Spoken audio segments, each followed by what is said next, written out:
तो भाई लोग कैसे हो। आज मैं आप लोग के लिए सुपर कमांडो ध्रुव की स्टोरी लेके आया हूँ, मौत का ओलंपिक। चलिए कहानी स्टार्ट करते हैं। इस दिल दहला देने वाली कहानी की शुरुआत एक अंतर्राष्ट्रीय क्रिकेट मैच से हुई। आइए देखें। फास्ट बॉलर निहंग की अगली गेंद कोर्ट एंड से और बोल्ड ग्रीनविच साफ बोल्ड हो गए। पेविलियन में का स्कोर है 2 विकेट पर 105 रन। अगले बल्लेबाज रिची। ओह, अपना काम इस रिची से नहीं चलेगा। हमारे पास सिर्फ 15 मिनट का वक्त है। हमारा काम तो इसके बाद वाले बल्लेबाज रिगॉर्ड से है, तो इस रिची को रास्ते से हटाना होगा। पिच पर जाता बल्लेबाज रिची जैसे ही उन दोनों के बगल से निकला, ये गया बिच्छू इसके पैड के अंदर। रिची 2 कदम ही आगे बढ़ा कि क्या हुआ रिची? अरे बिच्छू, तुम लोगों से कितनी बार कहा है कि पैड झाड़ कर पहनो, लेकिन वक्त नहीं है। रिकॉर्ड, तुम मैदान पर जाओ, मैं रिची को दवा देने का इंतजाम करता हूँ। Okay captain. शाबाश, अब प्रार्थना करो कि यह कहीं अगली ही गेंद पर आउट ना हो जाए, वरना अपना ऐसी सोच कर ही रूह कांप जाती है। अगले बैट्समैन है धुआंधार रिगार्ड, जो बॉलर के सर के ऊपर से छक्का मारने के लिए विख्यात है। वे अब सामना करेंगे निहंग निहंग के ओवर की तीसरी गेंद का। निहंग आए, उन्होंने एम्पायर को पार किया। शॉट ऑफ लेंथ बॉल और ये रिगार्ड का चिर परिचित शॉट, पहली बॉल पर सीधा छक्का। और गेंद निहंग के सर के ऊपर से होती हुई सीधी पेविलियन में आकर गिरी है। पेविलियन में किनारे खड़े फोटोग्राफर को इसी क्षण का इंतजार था। वह गेंद की तरफ तेजी से लपका और उसने गेंद फील्डर की तरफ वापस उछाल दी। Thanks, it's all right. यह कोई नहीं देख पाया कि फोटोग्राफर ने बड़ी सफाई से गेंद दूसरी गेंद से बदल दिया है। गेंद एक बार फिर निहंग के हाथों में है। वे मुड़े दौड़े, एम्पायर किशन को पार किया और रिगार्ड ने इससे ज़्यादा घातक गेंद शायद कभी नहीं खेली थी, क्योंकि गेंद के जमीन से टकराते ही एक कर्णभेदी धमाका हुआ और रिगार्ड का पूरा बदन हवा में उड़ता नजर आया। इसके साथ ही शुरू हो गया मौत का ओलंपिक। उस दिन ध्रुव भी मैच देखने के लिए दर्शक दीर्घा में मौजूद था। यह क्या, यानी बॉल बदल दी गई? पर कैसे? ध्रुव तेजी से मैदान में कूदा। टीम, डॉक्टर और साथी खिलाड़ी भी दौड़ते हुए पिच तक पहुंच चुके थे। जल्दी डॉक्टर, यह भी जिंदा है। अरे तुम उसकी जेब से सिक्का क्यों निकाल रहे हो? यह तो हमारी टीम का खिलाड़ी नहीं है। कौन हो? Get out of my way. पकड़ो, भागने न पाए। भीड़ नकली खिलाड़ी को रोकने आगे बढ़ी। तभी पेविलियन में एक तरफ खड़ा फोटोग्राफर भीड़ के सामने लपका। खबरदार, अगर कोई आगे बढ़ा तो। कैमरे का शटर दबा और 2 गोलियां हवा में दागी। धाएं धाएं। और भीड़ भीड़ पानी की तरह छट गई। पलक झपकते हुए दोनों यूरोपियन स्टेडियम के बाहर थे। वह रही हमारी कार, लेकिन तुम उस तक नहीं पहुंच पाओगे। अब अगर तुम कहीं पहुंचोगे तो वह जगह पुलिस स्टेशन है। तभी ध्रुव को पीछे से आ रहे खतरे का एहसास हुआ। वह तेजी से एक और हटा, लेकिन हटते हटते भी उसको हल्का सा धक्का लग ही गया और वह जमीन पर जा गिरा। वह कार देखते ही देखते धूल और धुएं का गुबार उड़ाती गायब हो गई। ओफ, इस पर तो नंबर प्लेट तक नहीं है और इस रंग और मॉडल की सैकड़ों कारें इस शहर में हैं। और फिर यह सब बहुत ही पूर्व नियोजित था सर। पेविलियन में 2 आदमी कैमरा रूपी पिस्तौल लिए, फोटोग्राफर और बाहर इंतजार कर रही बिना नंबर की एक कार। और यह सब मिस्टर रिगॉर्ड की जेब में रखा हुआ सिक्का चुराने के लिए, जो सिर्फ रिगॉर्ड के लिए ही भाग्यशाली है, बाजार में जिसकी कीमत 50 रुपये भी नहीं होगी। कमाल की बात तो यह है कि वे सभी व्यक्ति यूरोपियन थे। हर कोई यही समझ रहा था कि वे मैच देखने आए हैं। मिस्टर रिगॉर्ड अब कैसे हैं? खतरे से बाहर है। वह बम इतना शक्तिशाली नहीं था कि किसी को जान खत्म कर सके। यानी वे रिगार्ड को खत्म करना नहीं चाहते थे, उसको सिर्फ उसकी जेब में रखे सिक्के से मतलब था। आखिर इस सब की क्या तूक है? उसी वक्त उस अज्ञात स्थान पर, लेडीज एंड जेंटलमैन, संयुक्त यूरोपियन टीम ने अपना काम अंजाम दे दिया है। वे क्रिकेट खिलाड़ी रिगॉर्ड की जेब से उसका भाग्यशाली सिक्का उस वक्त निकाल लाए जिस वक्त वह पिच पर बैटिंग कर रहा था। इस काम को उन्होंने 2 दिन की अवधि खत्म होने से पहले ही पूरा करके पूरे 80 अंक प्राप्त किए हैं। यूरोपियन टीम को हमारी ओलंपिक कमेटी की बधाई। इसी बीच बगल के कमरे में एक दूसरी मीटिंग चल रही थी। हमको बहुत कठिन काम दिया गया है। उस आर्ट गैलरी में आजकल हर वक्त बहुत भीड़ रहती है। ऐसे में वहाँ से 2 विश्व प्रसिद्ध कलाकृतियों के फ्रेम निकाल कर लाना, और वह भी ऐसे कि कोई देख न सके, एकदम असंभव है। हाँ, और शाम के 3 बजे तो भीड़ सबसे ज़्यादा होती है और हमको अपना काम शाम के 3 बजे ही करना है। इन सब से हमें कोई मतलब नहीं है। तुम चाहो तो अब भी अपना नाम वापस ले सकते हो। नहीं, हम यह काम करेंगे। मैं यह साबित कर दूंगा कि हम चीनियों के लिए कुछ भी असंभव नहीं है। और पुलिस हेडक्वार्टर में उन यूरोपियन का कोई पता नहीं। वारदात होते ही मैंने सारे भागने के रास्ते बंद करवा दिए थे, लेकिन वे तो गधे के सर से सींग की तरह गायब हो गए। उधर इंग्लैंड टीम का मैनेजर धमकी दे रहा है कि अगर अपराधियों को तुरंत न पकड़ा गया तो आगे मैच नहीं होगा। अब मैं भी करूं तो क्या? आप फिक्र मत कीजिए सर, मैं उनको पाताल से भी खोद कर ले आऊंगा। आखिर यह हमारे देश की प्रतिष्ठा का सवाल है। अगले दिन शाम के 2:45 राजनगर की आर्ट गैलरी हमेशा की तरह ही दर्शकों से भरी थी। ढलती शाम हूँ, यह तो मगरमच्छ के पेट के अंदर की फोटो लग रही है। जब समझ में नहीं आता तो यहाँ आई क्यों थे? यह क्या जलेबी की तस्वीर है? क्यों? धीरे बोल मूर्ख, यह जीवन की उलझन है। तभी बाथरूम की तरफ से एक गोली की आवाज़ ने सबका ध्यान आकृष्ट कर दिया। धाएं! आर्ट गैलरी में तैनात गार्ड तेजी से बाथरूम की ओर लपके। चोर चोर पकड़ो! अरे, इसके तो पैर में गोली लगी है। और लगभग साथ ही साथ दो नकाबपोश भी उसके पीछे निकले। इसके हाथ में तो कलाकृतियां हैं। खबरदार, जो किसी ने हिलने की कोशिश की तो होश में आओ और कलाकृतियां नीचे। आह, मैंने कहा हिलना मत। और गार्ड उछल कर नीचे आ गिरा। नगाब पोज बगल वाली खिड़की की तरफ लग आओ जल्दी। यह सब पल भर में हो गया। दूसरे गार्ड को पिस्तौल बाहर निकालने का भी मौका नहीं मिला, परंतु खिड़की का शीशा टूटते ही पुलिस स्टेशन में लगा अलार्म घनघनाने लगा। तुरंत ही सावधान सावधान, 13वें रास्ते की सभी पुलिस पेट्रोल वैन तुरंत आर्ट गैलरी पहुंचे। Red alert!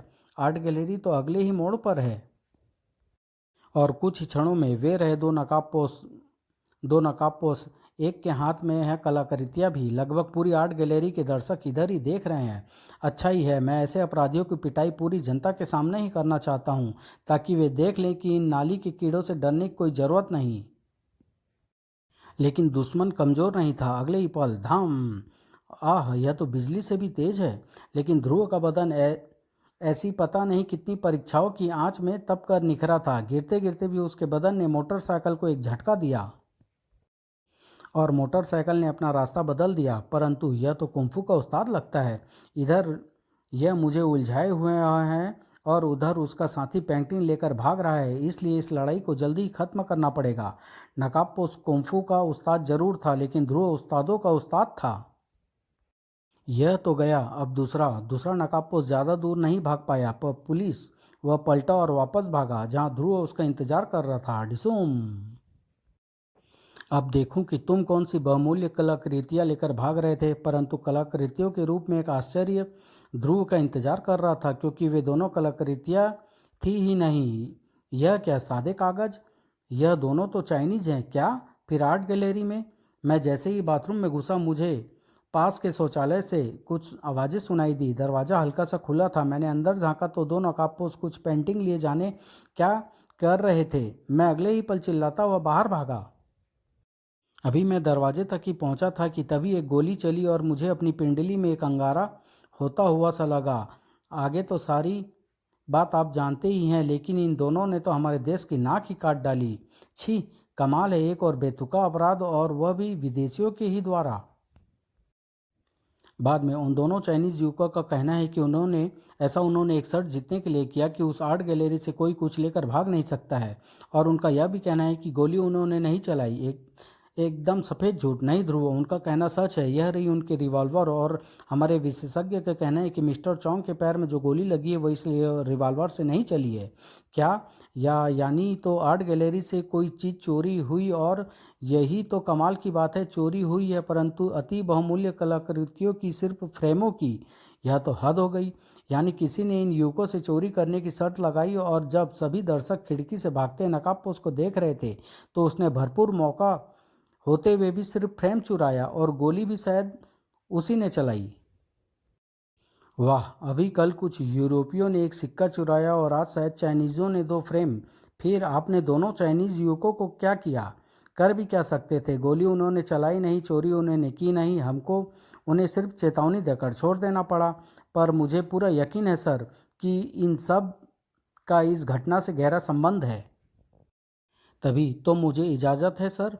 हाँ मिस्टर चौंग, इस दुर्भाग्यपूर्ण घटना के लिए मुझे खेद है। आइए मिस्टर चौंग, मैं आपके लिए और कुछ तो नहीं कर सकता, पर आपको कम से कम आपके ठहरने के स्थान पर तो पहुंचा ही सकता हूं। Sure my son. और थोड़ी देर बाद, आप यहाँ ठहरे हैं इस जहाज़ में? हाँ, और मेरे जैसे बहुत से पर्यटक इस जहाज़ में ही ठहरे हैं। इस शहर के होटल बहुत महंगे हैं। परंतु चांग के शहर की तरफ मुड़ते ही ध्रुव का मुस्कुराता चेहरा एकदम से कठोर हो गया। उसी रात, यह है वह जहाज करीम, तुमको इस पर कड़ी नज़र रखनी है और हर वह बात तुमको नोट करनी है जो असामान्य लगे। फिकर नॉट कैप्टन, यह सब तुम मुझ पर छोड़ दो। अगले कुछ दिनों तक शहर में अजीबोगरीब घटनाएं घटती रही और ध्रुव खामोशी से देखता रहा। फिर एक दिन, क्या कह रहे हो ध्रुव? मैं ठीक कह रहा हूँ सर, मुझे विश्वास है कि विभिन्न देशों के अपराधी इस शहर में किसी प्रतियोगिता का आयोजन कर रहे हैं और उनका अड्डा है पर्ल हार्बर पर खड़ा जहाज सी किंग। मैंने कमांडो करीम को उसकी निगरानी पर लगाया था और उसके अनुसार हर ऐसे अजीबोगरीब अपराध के बाद अपराधियों के हुलिये से मिलते जुलते लोग सी कॉन्ग के अंदर गए।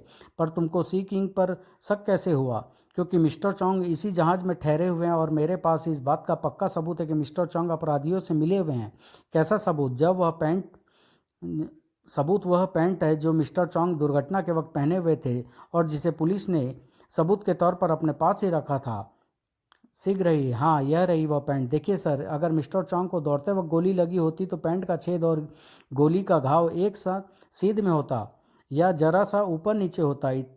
इतना ज़्यादा अंतर यह बताता है कि जिस वक्त गोली लगी है उस वक्त पैंट काफ़ी ऊपर उठी थी, लगभग वैसी ही जैसे बैठने के वक्त हो जाती है। तुम्हारा कहना तो सही है, पर तुम इससे साबित करना क्या चाहते हो? सिर्फ यही कि मिस्टर चोंग ने बड़े आराम से कमोड पर बैठकर अपने ही रिवॉल्वर से अपने ही पाँव में गोली मारी है। पर क्यों?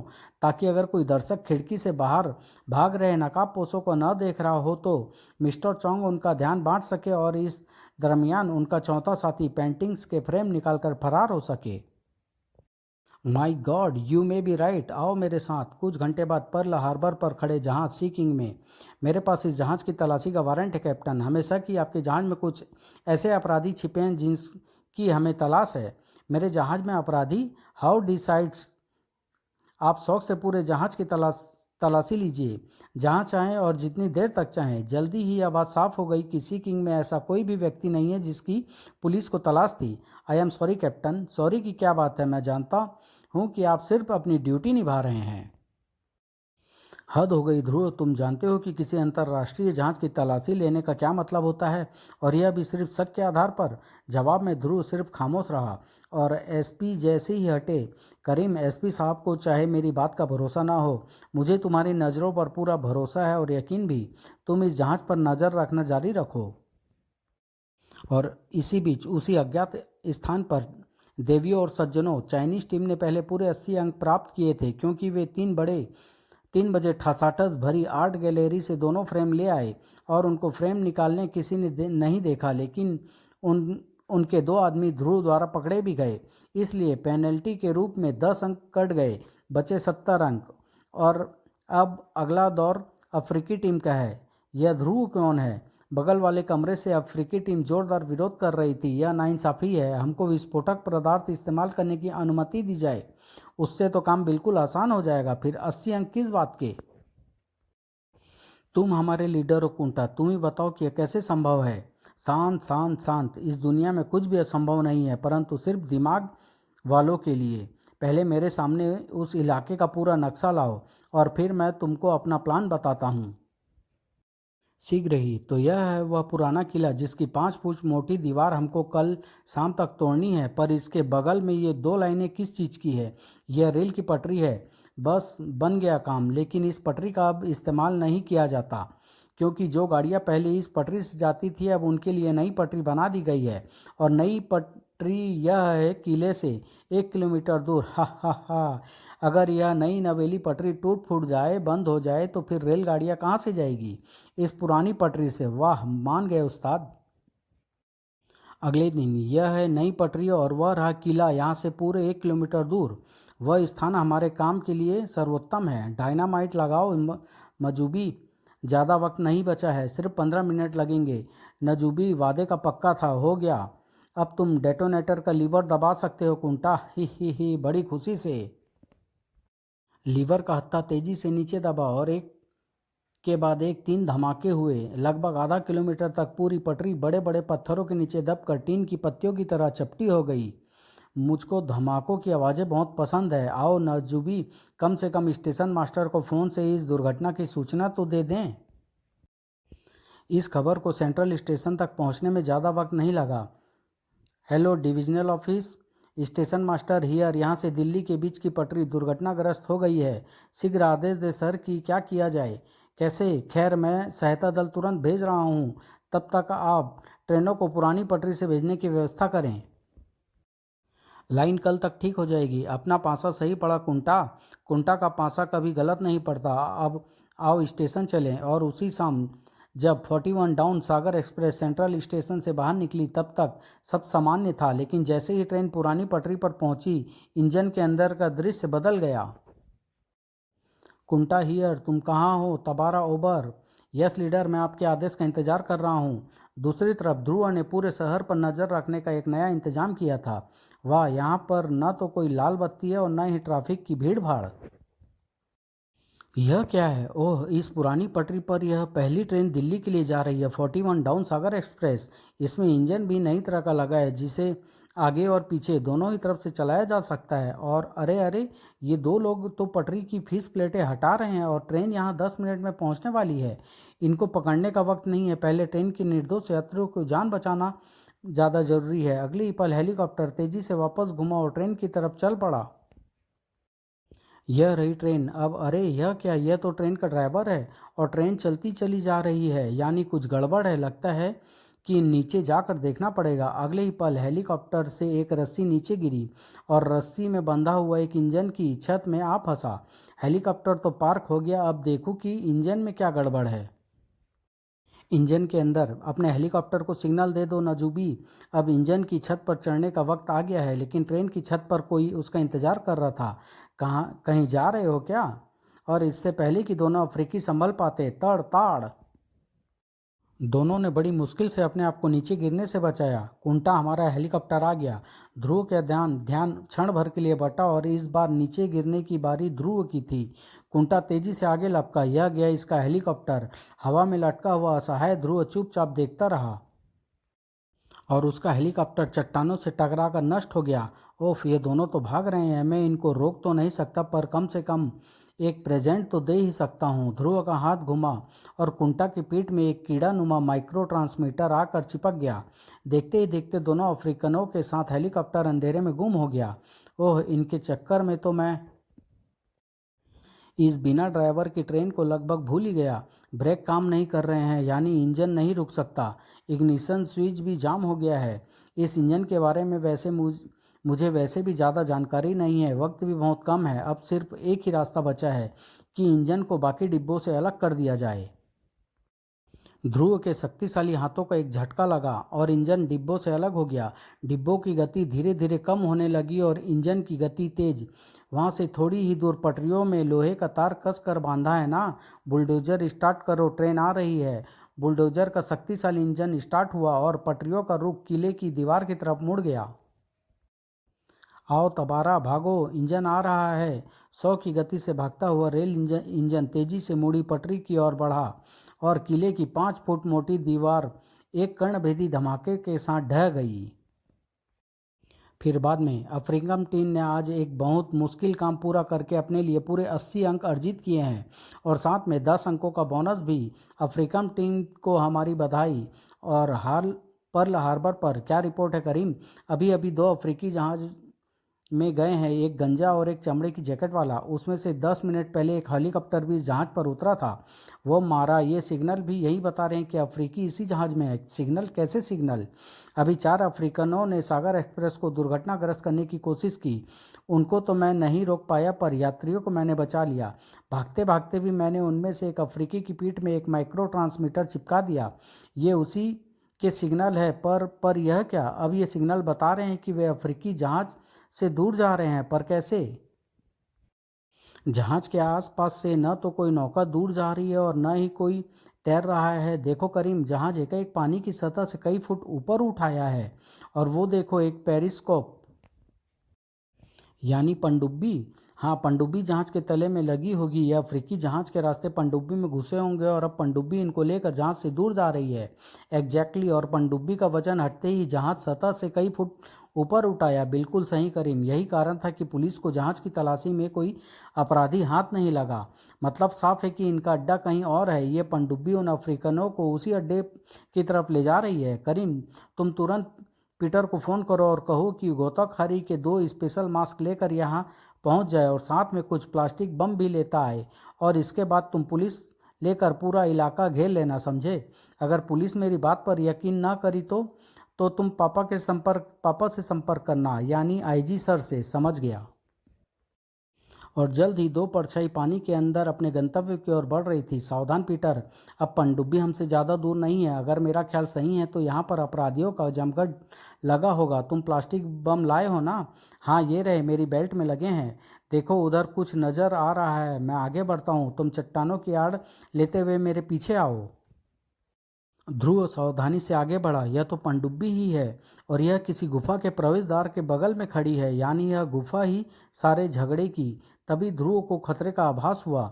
तो मेरा शक सही निकला। पहरेदार ने इसकी पुष्टि कर दी है कि यही गुफा मेरी मंजिल है। पहरेदार के संभलने से पहले ही ध्रुव ने इसका हाथ पकड़कर अपनी तरफ खींचा। जबड़े से एक घूंसा दुगनी जोर से टकराया और पहरेदार होश खो बैठा। वाह, तुमने तो मेरे आने से पहले ही इसका काम तमाम कर दिया। सुनो पीटर, तुम इस गुफा के प्रवेश द्वार को छोड़कर दो तरफ बम लगा दो और मेरा सिग्नल मिलते ही धड़ाम धड़ाम। समझ गया। बेस्ट ऑफ लक ध्रुव। धन्यवाद पीटर। पता नहीं इसके अंदर क्या होगा। ध्रुव ने सावधानी से एयरलॉक खोला और वह आश्चर्यचकित रह गया। कमाल है, इन लोगों ने तो अंदर पूरी कोठी बना रखी है और यहीं से शायद यह प्रतियोगिता आयोजित की जा रही है। उधर कॉरिडोर के अंत से कुछ आवाज़ें आ रही है। शायद वहीं से मेरे सवालों का जवाब मिल सके। दरवाजे के पीछे एक और आश्चर्य ध्रुव का इंतजार कर रहा था। प्यारे दोस्तों, आज की मीटिंग की शुरुआत। वाह वाह, लगता है पूरा संयुक्त अपराध संघ यहाँ पर एकत्रित है। लेकिन यहीं पर ध्रुव से एक जबरदस्त असावधानी हो गई। हिलना मत, वरना पल भर में चलते फिरते बदन को लाश में बदल दूंगा। कौन हो तुम? जासूसी करने आए हो? अंदर चलो। सुपर जज के सामने। कौन है यह बदतमीज जो पर्दे के पीछे से बोलकर मीटिंग में खलल डाल रहा है? सुपर जज को जवाब मिलने में देर नहीं लगी। यह रहा बदतमीज। यह क्या, नशा करके आए हो क्या? इसको मत डांटिए। सॉरी, सारी गलती मेरी है। मैंने ही इसको अंदर फेंका है। दरअसल यह मुझको पिस्तौल दिखा रहा था। सुपर जज, कौन हो तुम? इस प्रश्न का उत्तर कई लोगों को पता था। अरे, यही तो है वह लड़का, सुपर कमांडो ध्रुव। यह यहाँ तक कैसे आ गया? इसने हमें बहुत परेशान किया है सुपर जज, इसलिए इसको हमारे हाथों सौंप दिया जाए। नहीं नहीं, इसे तो हमें अपना हिसाब चुकाना है। इसने मुझे लात मारी थी। इसकी गर्दन तो सिर्फ कुंटा ही मरोड़ेगा। खामोश, पहले हम अपने बिन बुलाए मेहमान से कुशल क्षेम तो पूछ ले। तो तुम हो बेटा सुपर कमांडो ध्रुव? तुमने ही अब तक हमारे हर काम में टांग अड़ाई है। टांग तो तुमने हमारे देश के कामों में दखल देकर अड़ाई है। मैं यहाँ पर तुम लोगों को सिर्फ यह बताने आया हूँ कि यह सारा इलाका पुलिस ने घेर रखा है। तुम लोगों की भलाई इसी में है कि अपने आप को चुपचाप कानून के हवाले कर दो। किसी भी प्रतिरोध का परिणाम सिर्फ खून खराबा होगा। वाह वाह, यह तो बिल्कुल जेम्स बॉन्ड की तरह बोलता है। मौत के सामने खड़ा होकर भी उपदेश झाड़ रहा है। इस लड़के से मैं बहुत प्रभावित हुआ हूँ। आप सभी इस लड़के को अपने अपने हवाले करने की मांग कर रहे थे, परंतु इसको उस टीम के हवाले किया जाएगा जो हमारी प्रतियोगिता में सबसे ज़्यादा अंक प्राप्त करेगी। दूसरे शब्दों में, सुपर कमांडो ध्रुव हमारी प्रतियोगिता का प्रथम पुरस्कार होगा। तुम सब वास्तव में पागल हो क्या? मैं तुम लोगों को फिर से बता रहा हूँ कि पुलिस ने तुमको चारों ओर से घेर रखा है। कोई चिंता की बात नहीं है। जब तक पुलिस यहाँ नीचे तक आएगी, हम पनडुब्बे में बैठकर रफ्फू चक्कर हो चुके होंगे। पकड़ लो इसे और यहाँ से चलने की तैयारी करो। इनको समझाना व्यर्थ है। ध्रुव का हाथ अपनी बेल्ट पर गया। यह तो ध्रुव का सिग्नल है। Ping ping ping. पीटर की उंगली रिमोट कंट्रोल के बटन पर दबी और 2 धमाके हुए। यह क्या, भागो! ओफ, हमारे पास सिर्फ ऑक्सीजन मास्क पहनने का वक्त है। जल्दी करो, पानी तो बहुत तेजी से अंदर आ रहा है। ध्रुव इस अफरा तफरी का लाभ उठाते हुए गायब हो चुका था। अरे, वह लड़का किधर गया? कमबख्त, हमारे सारे प्लान पर पानी फेर गया। और बाहर, शाबाश पीटर, धन्यवाद ध्रुव। आओ अब चट्टान के पीछे आराम से बैठकर तमाशा देखे। अभी नहीं, अभी वह पनडुब्बी बची है, वे इसमें बैठकर भाग सकते हैं, लेकिन मैंने एक बम इसमें भी फिट कर दिया और शीघ्र ही आओ जल्दी पनडुब्बी की ओर। लेकिन इससे पहले कि वे पनडुब्बी तक पहुंच पाते, धड़ाम! सतह पर करीम आईजी राजन और स्पेशल पुलिस फोर्स के साथ किनारे पर पहुंच चुका था। यह धमाका कैसा है? और लगभग तुरंत ही समुद्र की सतह पर सिर ही सिर नजर आने लगा। भागने के सभी रास्ते बंद देखकर अपराधियों ने आत्मसमर्पण करना ही उचित समझा। कुछ घंटों की कड़ी तलाशी के बाद सारे अपराधी पुलिस की गिरफ्त में थे। और फिर आई एम सॉरी ध्रुव, मुझे तुम्हारी बातों को और ज़्यादा गंभीरता से लेना चाहिए था। इतने सारे अपराधी हमारे हाथ पहले कभी भी नहीं लगे। इनमें से कई अपराधियों को तो इंटरपोल तक की तलाश थी। इसमें आपका कसूर नहीं है अंकल। अगर कोई मुझसे आकर यह सब बताता तो मुझे भी उस पर जल्दी विश्वास नहीं होता। लगभग उसी वक्त भारत की धरती से 1000 किलोमीटर दूर हमारा प्लान फेल हो गया। महामहिम, फेल हो गया? हमारा प्लान फेल हो गया? कैसे फेल हुआ? एक लड़के के कारण महामहिम। लड़के के कारण? कौन है वह लड़का? उसका नाम ध्रुव है महामहिम। कल सुबह तक उसके बारे में पूरी जानकारी मेरी टेबल पर होनी चाहिए। ग्रैंड मास्टर रोबो उसको खुद अपने हाथों से सजा देगा। तो दोस्तों, यह वो शख्स था जिसने इस अनोखे अपराध ओलंपिक का प्लान बनाया था। क्यों बनाया था और फिर इसने क्या किया, यह सब मैं अपने आने वाले किसी अंक में बताऊंगा। फिलहाल तो इंतज़ार करो मेरे अगले अंक का। फिर मिलेंगे प्यारे दोस्तों। समाप्त।